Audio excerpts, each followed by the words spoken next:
May mga moment naman na may pumapasok na negative sa akin. Hindi ko lang talaga siya ini-entertain or inaayos ko. Kung kaya ko rin naman siyang ayusin, inaayos ko na po siya agad. And syempre, hindi talaga ako nagpo-post ng mga negative kasi for me, para saan? 'Di ba? Para mandamay pa ng ibang tao.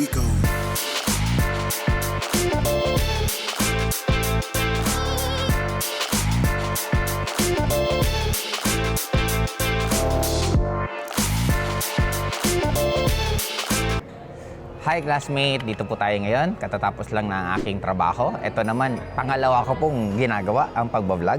Gusto ko muna nating batiin si Evelyn Sing...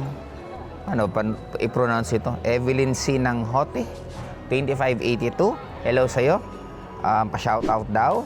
At ito naman si... Nakita lang sa message niya kay at Vili Kapisanan 7582.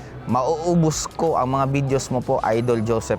Thank you sa lahat ng mga tips mo sa buhay. Salamat din po sa panonood and sana panoorin pa. At syempre, i-promote mo na rin sa mga ibang kaibigan mo na tingin mo nangangailangan ng mga tips na binibigay ko. Ito naman isa si at Izeng Kitay. Hi Jaylim, a Jaylim vid a day makes the day complete. Diba? Parang ginawa mo akong apple. Diba? Ang cute ko naman. Well, anyway, ang pag-usapan natin, classmate, kasi may magandang etong comment naman ni isa, ni Binge Fem95. Sabi niya, been watching your videos ulit. Question po, paano po ma-maintain yung perspective nyo na happy po kayo all the time? Na magaan lang po, may kahit di may magandang nangyari. Anyway, pag-usapan muna natin, classmate, bago tayo magtuloy-tuloy dito sa how to maintain yung pagiging positive mo sa perspective sa buhay mo araw-araw. Yun ang pag-uusapan pa natin. And bago nun, kagabi, nagbanding po kami ng anak ko and sobrang nakakatuwa din kasi nagbike-bike po kami habang yung wife ko naman po gumimik po siya. Kasi this past weeks, halos everyday po talaga akong umiinom sa lahat ng parties na pinupuntahan ko. And kahapon, pahinga naman ako. Habang nagpapahinga ko, kasi mas madalas talaga si Tin po siyang kasama ng anak ko pag syempre lumalabas ako. Kaya sabi ko, siya naman ang lumabas. Ako naman mag-aalaga kay Astrid. Then after pag-aalaga kay Astrid, right now, natulog lang ako ng konti. Hindi konti. Natulog ako maghapon. Then ngayon, nandito po ako ngayon sa bagong office ko by next year. Kasi isipin mo to, ganito lang. Ang sarap mag-opisina sa hotel. Kasi ang gastos ko lang naman dito, siguro mag-range ka ng mga 200 to 500 pesos kung magkakapi ka lang naman. And maganda pa dito, naka-aircon ka, mabilis ang wifi, di ba? Napakaganda pa ng services at ang gaganda pa ng mga nakakasama mo dito. Ang gaganda ng mga tanawin. May kumakanta pa. Kaya sa akin, classmate, learn to spend time sa mga iba-ibang lugar na hindi ka pa nakakapunta kasi iba din yung nagiging stretch na tulong sa atin. Okay, Docs? Ito, bigyan ko muna kayo ng tip. By next year kasi, magtatrabaho ako, may office naman ako sa Ortigas, pero paggabi naman, dito naman ako mag-office sa mga iba't ibang hotel na feel ko magaganda yung vibe, doon naman ako mag-office na kung iisipin mo, mas cheaper siya eh. Kasi kung gagastos ako ng 500 pesos na lang everyday, sa isang buwan, 15,000 lang yan. 'Di ba? May kape ka pa, may taga-silbi ka pa, naka-aircon ka pa. Eh kung mag-rent ka ng office, yung 15,000 mo, gaano kaliit lang 'yon, 'di ba? Pero syempre iba pa rin yung magiging gamit mo rin kung talagang hindi lang ikaw yung gumagamit ng opisina. Pero ang point ko lang, ako habang nagbo-vlog, dito ko rin po gagawin madalas para everyday po tayong nakakagawa ng vlog. Kaya simulan na po natin. Okay, number 1 is have a gratitude.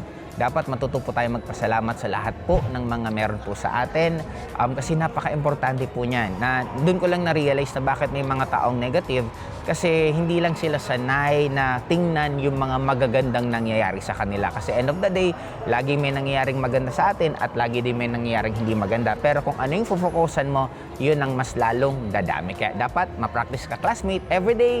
Pagkagising sa umaga, magpasalamat ng mga bagay na dapat mong ipagpasalamat at bago ka matulog, magpasalamat ka rin ng mga nangyari sa'yo for that day. Number 2 sa akin, have a positive affirmation. Ito tip ko sa inyo, classmate. Meron ako mga pinapakinggan, tuwing natutulog po ako, iba't iba. May mga ibang parang marirecall ko kung ano yung mga magaganda kong attitude. May iba naman na pang-unleash ko sa mga next level ko.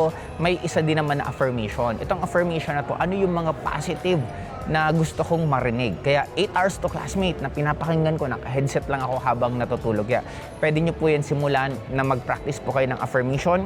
Mag-search na lang po kayo sa YouTube kung anong affirmation ang trip nyo at ano yung talaga magugustuhan nyo. Pag meron kayo nagustuhan, isave po ninyo at yun ang pwede nyo na pong pakinggan ng paulit-ulit kasi always remember this classmate, kung ano yung pinakamadalas mong naririnig, nagiging ganun ka rin. Kaya napaka-powerful ng words natin kasi we're giving spells. Diba? Kung sa mga fairy, nagbibigay tayo ng spells sa mga words na binibitawan natin. At the same thing sa mga words na pinapakinggan natin. And number 3, syempre, you need to exercise kasi ang katawan natin hindi po siya design na hindi siya gumalaw. Kaya nga bakit ang katawan natin, pag hindi ka gumagalaw, example, nakaupo ka maghapon, anong mangyayari sa paa mo sumasakit, anong nangyayari sa katawan mo sumasakit kasi sinasabihan ka niya na hindi ka dapat nag-i-stay for that long ng ganyan mismo. Kaya if you want na mas ma-feel nyo ulit yung pagiging positive, yung pagiging motivated at pagiging lalong ginaganahan ka na gawin mo yung mga gusto mo sa buhay mo, learn to exercise. Hindi naman po kailangan yung hardcore na exercise just by simply walking, by simply stretching, by just simply moving your body.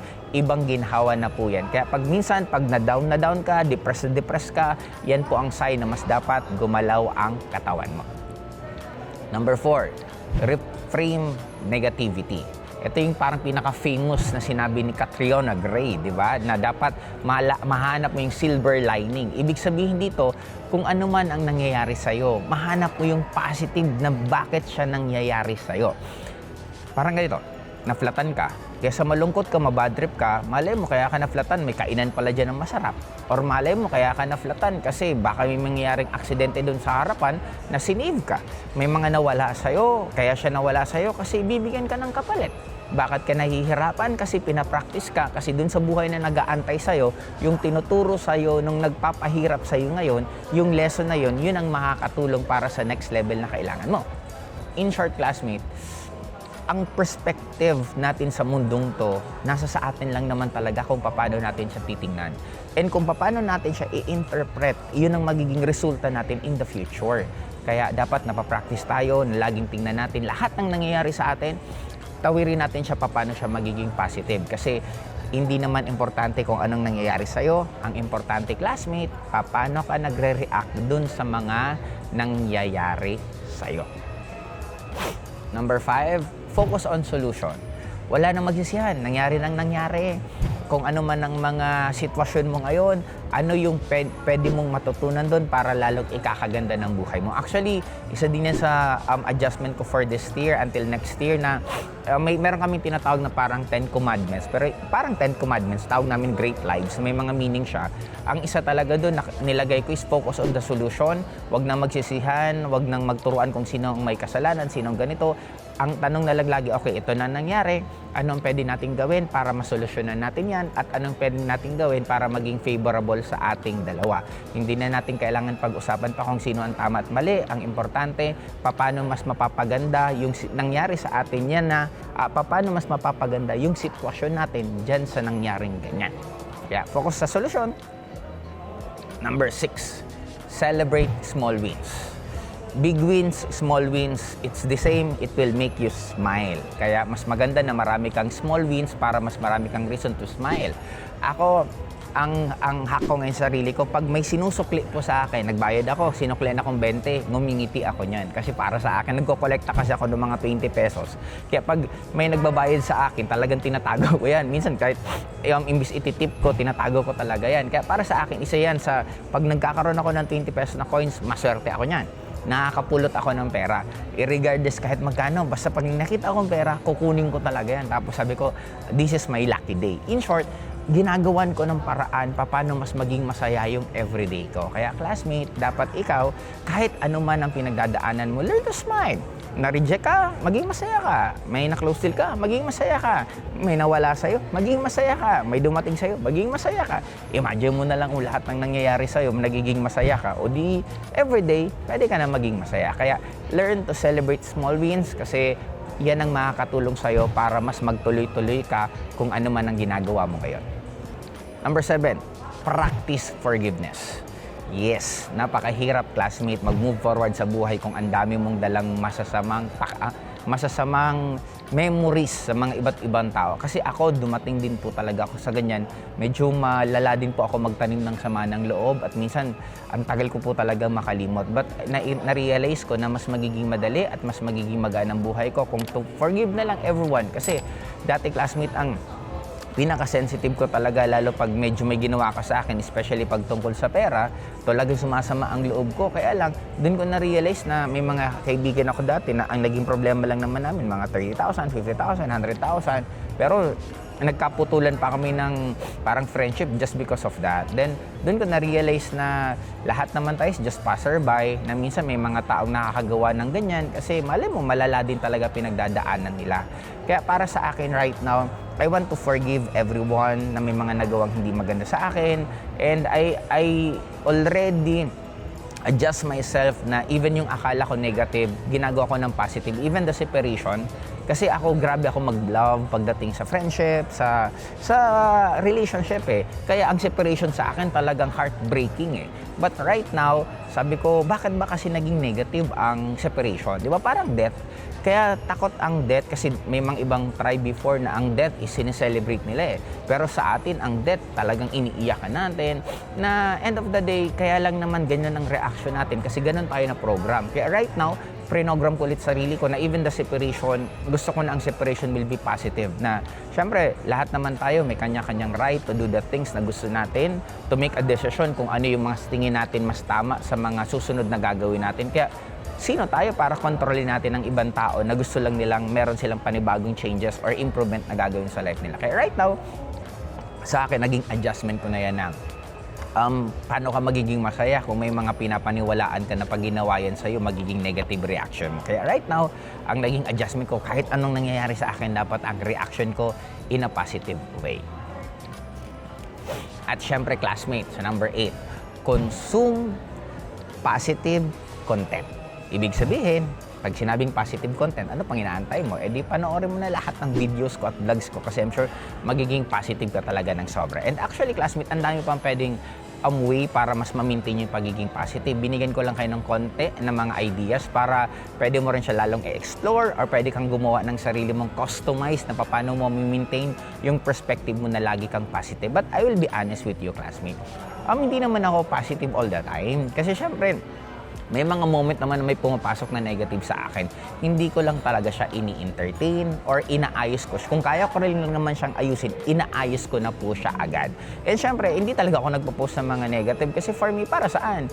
'Di ba? Para mandamay pa ng ibang tao. Kumbaga, I don't do that. But again, I'm just the same with you na umiiyak pa rin naman ako, nasasaktan pa rin naman ako. Kaya lang siguro, mabilis lang ako mag-adjust, mabilis lang ako mag-learn kung anong tinuturo sa akin at hindi ko na po talaga siya pinag-uusapan.